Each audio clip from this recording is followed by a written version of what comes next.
mentioned that you had a lot of opportunities to observe during your IPT. Yeah. What were some of the things that you noticed, and how do you think that observation experience influenced your growing identity as a teacher?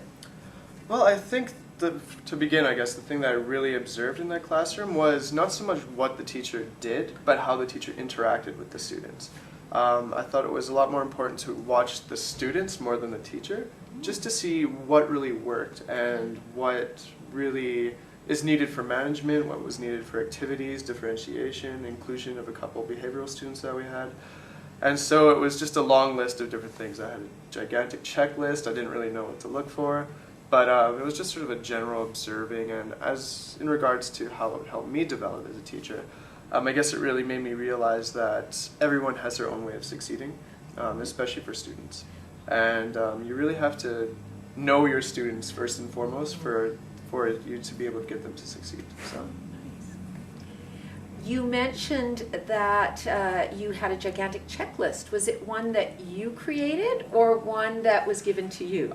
It was more or less given to me. I think it was just out of my IPT experience. It wasn't given to me by my mentor, but it was a collaborative effort between me and the other student teacher there. We kind of just merged our lists and had like 40 things to look for.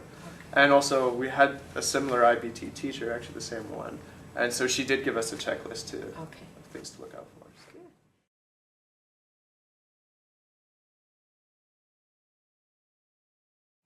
The research tells us how important observation is in the development of a teacher's career.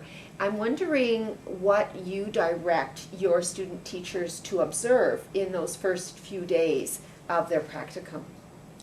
Well, I ask them to be very engaged as to what the students are doing during class, and at that point usually they're watching me teach, right? So how are the students focused when I'm speaking in French? Are they on task? Are they prepared?